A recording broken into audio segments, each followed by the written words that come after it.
What's going on, everybody? Feder here from 3D Print SOS. Welcome back to the channel. And today we're talking about this washer dryer combo that I have here, the QidiTech X-Plus3. And the reason why I have two of them here is because there's a little bit of an interesting story with the way that this machine was released. I initially got this one down here a little bit earlier this year, and I actually covered it quite a bit. There should be a video popping up right over here. The X-Plus3 was a really exciting machine. It was one of the first machines that came out in this wave to go Core XY really fast with Clipper pre-installed, and I really enjoyed my time with it. I tested it quite extensively, but I believe this machine has a little over 500 hours. This has a little over 100 hours now. But I ended up running into a bunch of little issues here and there. It was kind of a pain to calibrate, and then ended up stopping to use this machine while QidiTech figured out what was going on. But essentially what happened was they figured out, with the help of some YouTubers as well, they figured out that there were some problems with the chassis itself and the way that the chamber heated. It caused some Z issues with the machine. And what they did was, in a class act, in my opinion, they pulled the machine off from market, and they were letting people get a full refund, letting them keep the machine with no warranty, but keep the machine with a full refund, or get half of a refund and keeping the machine with a warranty, which is just amazing. That's almost unheard of with 3D printing these days. So definitely very, very nice gesture by them, and I can confirm these things by some of my Discord members, Patreon members, and people in the comments of my YouTube videos. So I was very, very happy that they handled that portion very well. Then about 3 or so months later, we got the new machine, the updated X-Plus3, and I can confidently say that this machine took a lot for me to get printing to the way that it does now. A lot of calibration and new updated parts from QidiTech. However, all I've done with this one, as you can see, I didn't even take the stickers off.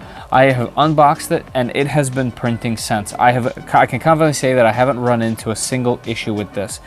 But that's not really the point. There's plenty of videos just saying that, hey, they fixed this machine.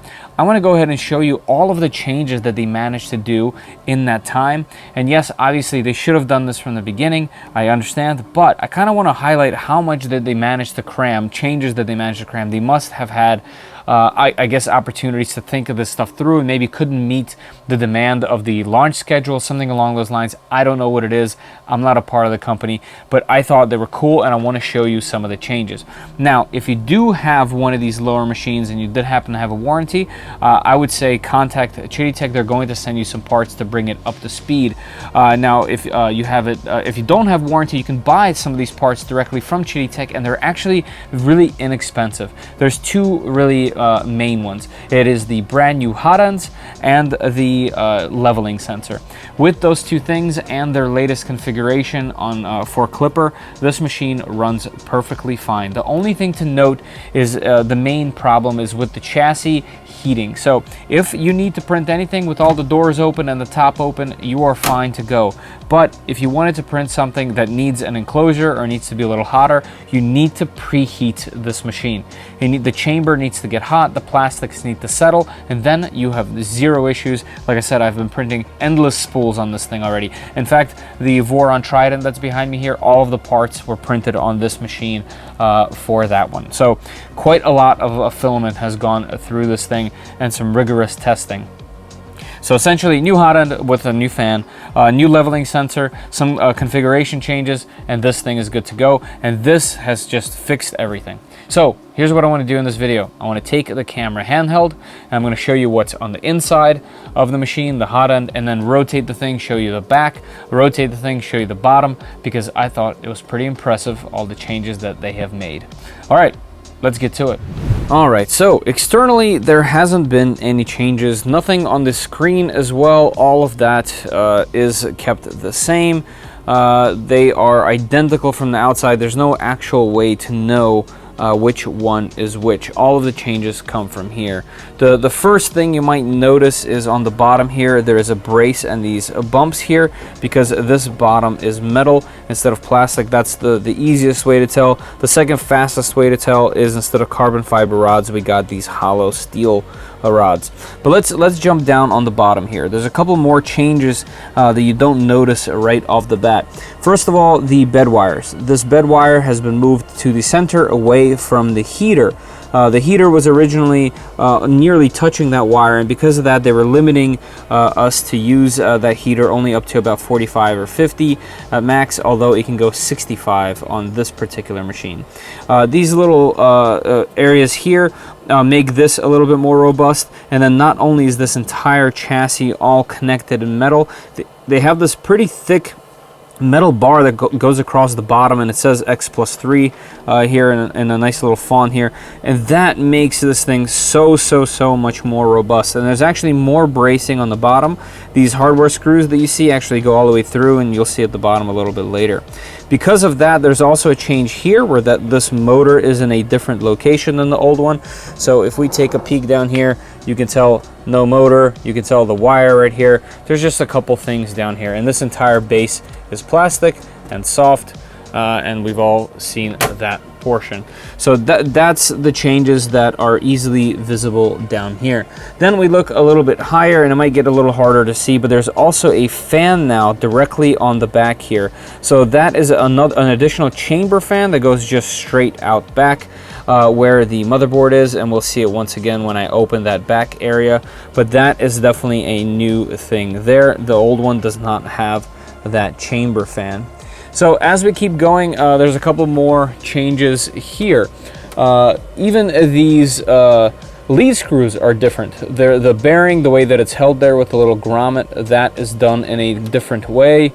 The mounting for these rails completely is definitely different. This whole area has been redone to make the bed area more robust, which is very nice. Not that the other one was flimsy, but it seems like they just made it more efficient and better, and I'm guessing they had to change this to make room for some of the clearances, so they took that opportunity to upgrade those parts and make that area better for us all. All right, then moving towards the top, like I mentioned briefly, they went ahead and changed these rods to be hollow steel. I personally haven't had any issues with the carbon. I'm gonna have a hard time showing you them because, well, I ended up putting this machine on top for this video.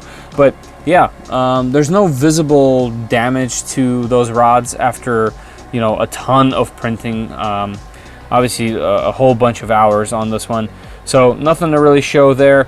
I'm not exactly sure why, but I guess people were concerned about the longevity of the carbon rods, so they ended up switching that over. Then when we come over to the hot end is a little bit different. Let me go ahead and pop this off. There we go. I accidentally dropped it. So I won't be able to show you, but the hot end itself here is sleeved on top, and that's the easiest way to know is there is a little sleeve that goes in, so the filament has a smoother surface going all the way down. The other noticeable thing is, well, I guess you can't really visually see, but this fan is a higher RPM hot end fan. So it does actually, the old one was a little bit slower, and that ended up causing some heat creep and clogging. So this fan fixes that as well. The other thing that's noticeably different is we got the LEDs automatically turning off, but this sensor right here, the leveling sensor, was typically in the back on the bottom, and I've gone through several revisions on the other machine, and this little sidecar version that comes off the side instead of the back is so far the best one. It is more accurate, it is lighter, it is just in a better location.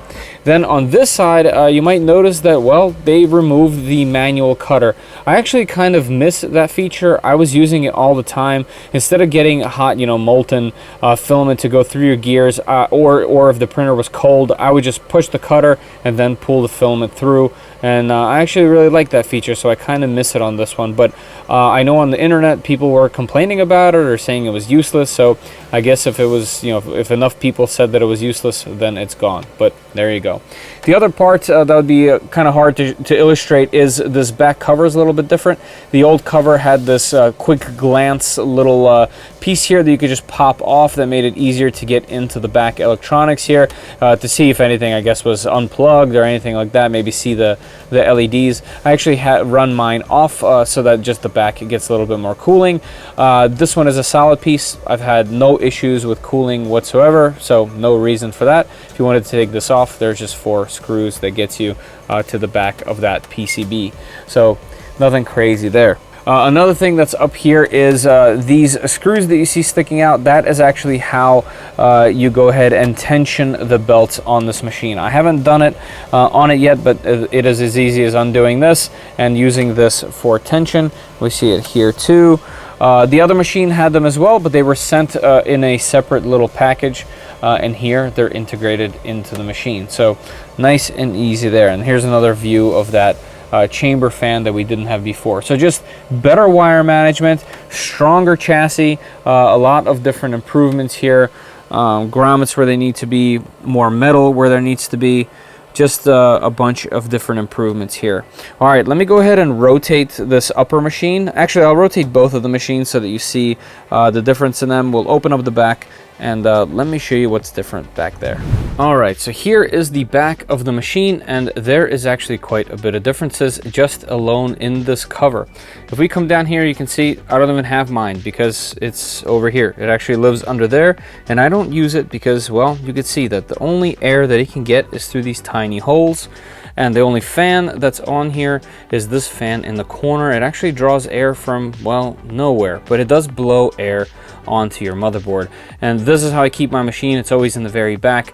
I personally don't mind it. Obviously, don't do that if you're uncomfortable with your electronics being exposed like this.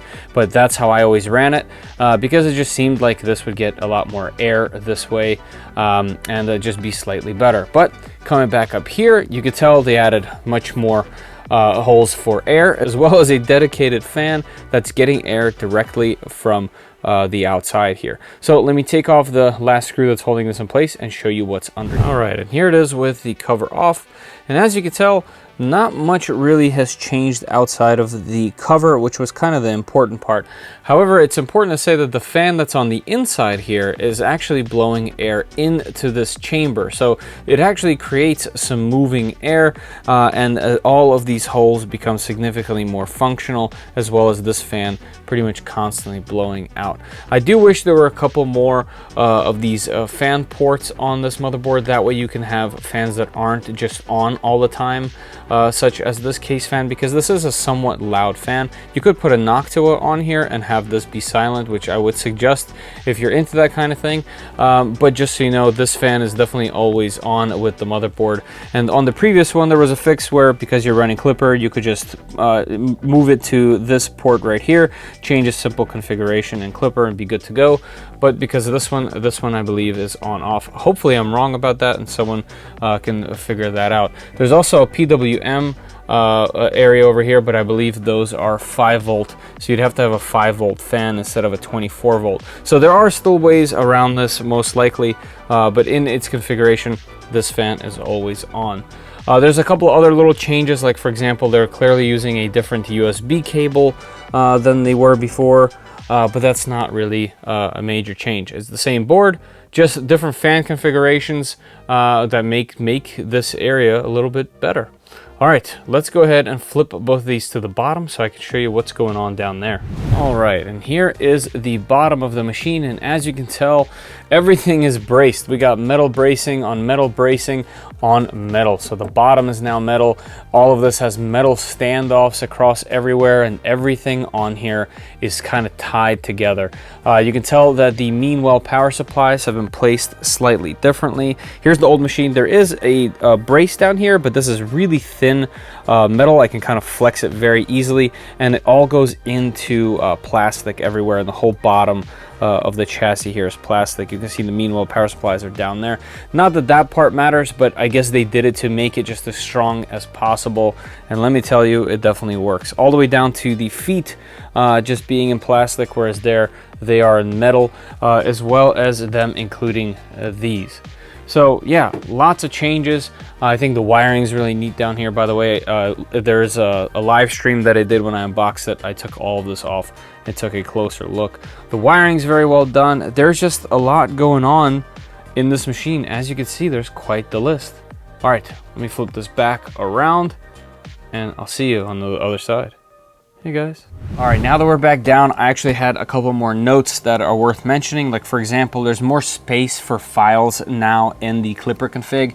I don't know whether it has to do with the virtual SD card or the actual USB stick that they gave us now, but there's more space for us to host files, you know, in our front end there, and you don't get the low memory warning all of the time. So that's really nice. That'll also help just host as many configuration files or whatever you might want to do in there. If you want to do anything in there, you're now able to a little bit better.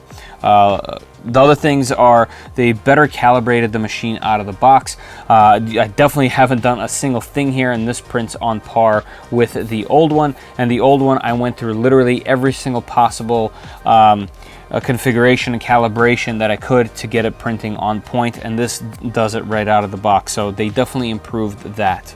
There's no more language or graphical issues on the screen and the start screen. The old one, especially the very first time it came out, had a bunch of different glitches, and some of the text went off screen, and some of it was still in Chinese, some of it was in English. They fixed all those little issues, or at least the majority of them, on this one, so that's really nice. The screen and LEDs are off after a certain amount of idle. Like, for example, right now, if I touch the screen, there we go, the lights went on and the screen went on. I really wish the fan was silent. I think that's the only con that I have found so far, outside of, you know, the filament spool being on the back and the sensor being back there. But, you know, that's nitpicking at this point.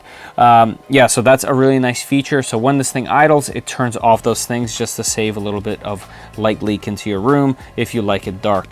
The USB stick manufacturer has changed. I know that's not really important, but it went from being like a kind of like a bulky big plastic USB stick to a nice compact metal one.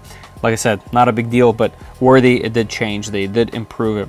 There's no more Z level switch. On the bottom of the machine, the bed used to home actually on the bottom on the old one. Here it's completely gone. It just uses the sensor to home on the hot end there, and it is good to go. None of that extra wiring or hardware needed. There's only one clamp holding down the PTFE tube on the chain now. Before it was held on in multiple places, I think 2 or 3, and that could cause some binding in the filament, so they just made it one. It's a lot more loose, it's a little more free, and trouble-free with any kind of binding whatsoever in that PTFE tube. And the only other thing I briefly touched on is the rubber feet. I don't know where I put them, but they're very similar to these rubber feet right here, and they help lift the machine up a little bit and get a little bit more air to the fans on the bottom of the dual power supplies that are on this thing. I'm choosing not to use them right now just to see if it plays any kind of role. There is still space underneath, so there is air going in, especially on the sides, more so than the front and the back there. But if you need a little bit more dampening or something along those lines, you have the feet that come with it now. All right, as you can see, there's quite a lot of changes. Now I want to go over some of the prints that I've done on this thing, kind of show those off. So let's head back up to the desk. I want to show you those and do our little conclusion. See you up there.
All right, first up is PLA. PLA is very easy on this machine. You just have to make sure that you don't put the top on or the door, and this thing just kills it.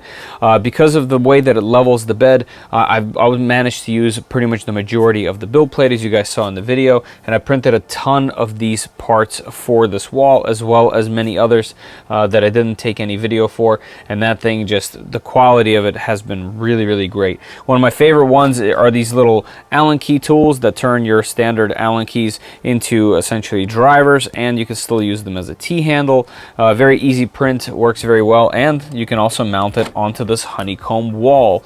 Lots of customizations available for these things. Like for example, this mount right here was made by Surge and was sent to me to hold my beloved screwdriver from Hodo.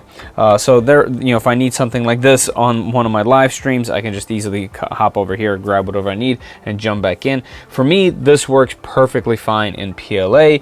If you wanted to mount something like this in the garage or something along those lines, you probably want something like PETG at least, or ABS or ASA, but PLA was perfect for this, and I printed a ton of it. One of the other things I printed was TPU. First try, 0 issues. Worked great out of the box. I don't have it on hand. I gave it to a friend. They were mounts that go inside of a clamp, and they're meant to hold fragile tubing that can't get scratched. They need to be held in tight. So TPU was actually perfect for that. And, you know, the printer did really well. Next up is PETG and ABS. So let's jump over there. All right, so next up is PETG and ABS. So all these arms and the yellow parts are all printed in a matte black PETG. The yellow is obviously yellow PETG, and then the bottom mounting bracket that's held onto the table, including the screw and nut area down there, all of that is printed in black ABS. Once again, the machine just absolutely goes through all of this with ease. I didn't run into a single issue, and that's kind of been the theme for this machine, and that's why I decided to make this video in the way that I did. But this arm is another really cool design. Just like that honeycomb wall, this still uses the honeycomb pattern, so you could mount things onto this if you really wanted to. But one of the things I went for with this system was I ended up not using teeth on the bottom so that I can rotate a mount like this, and this is meant to hold my computer, my laptop sitting up. I usually have the laptop right over there for live streams, and I broke my printed mount that I've been using for years, so I wanted something a little bit more robust, and this thing has so much versatility. I can remove an arm, I can add more arms, I can adjust them very easily. These are meant to be adjusted on the fly, so you could easily just mount this however you want, and then when you have a more permanent solution, they even give you an Allen key that you could use to tighten things up as you go. So very cool. Once again, printing a lot of useful things on that machine and using it all over the place, and it has been absolutely great. All right, let's move on. All right, so what's the conclusion? Well, I really wanted to make this video just to highlight the fact that not only was QidiTech's service amazing throughout this entire thing, and just the stories that I heard from, you know, my subscribers and my channel members, but also just the fact that it's really cool to see a comeback like that. You know, Creality, as an example, this K1 over here also had a rocky start, and they also corrected their problems. But I feel like this one was significantly more dramatic. Significant changes were had to the machine, and it's just a very interesting thing that happened that I'm unaware of, you know, in my personal experience with 3D printing. And I thought that this type of thing should be highlighted, and I really liked the way that QidiTech handled themselves throughout this thing, and now the printer is really, really good. I think that, you know, there's a lot of machines coming out in this category, in the price range, and it's going to be harder and harder to kind of differentiate themselves. People seem to be picking a brand that kind of like really going in on it and closing themselves off on other brands, which is understandable. You know, people get excited about this tech and stuff like that, but if you can fit this machine into your work area and into your workflow, I don't think you're going to be disappointed. The only thing that really sets some of the other machines apart, I guess, is the K1 maybe feels a little bit more expensive and obviously significantly more compact than this. The Bamboo Lab machines, although I don't have any of those in hand, they have the capability of the AMS system. you know, and the fact that their software works really well with their own machines. The quality of those machines is really good, but multi-material is really its major you know, differentiator there amongst these machines. So if you don't need multi-material, you can fit this machine into your workflow. I don't think you can go wrong. This thing has done everything that I've thrown at it with flying colors, so I'm obviously extremely happy with it. And I just wanted to share that with you all. So if you have any specific questions about this machine or want me to compare it to something else, like for example, the K1 Max might be slightly better in a comparison than just the original K1 just because of its size, or at least the print size for that matter. But let me know down in the comments below what you guys are interested in learning more about this machine. I've covered it pretty extensively at this point, and I'm just, like I said, just happy to keep pointing things out. All right. Looking forward to hearing from everybody. That's all for me. And as always, I'll see y'all in the comments. Later.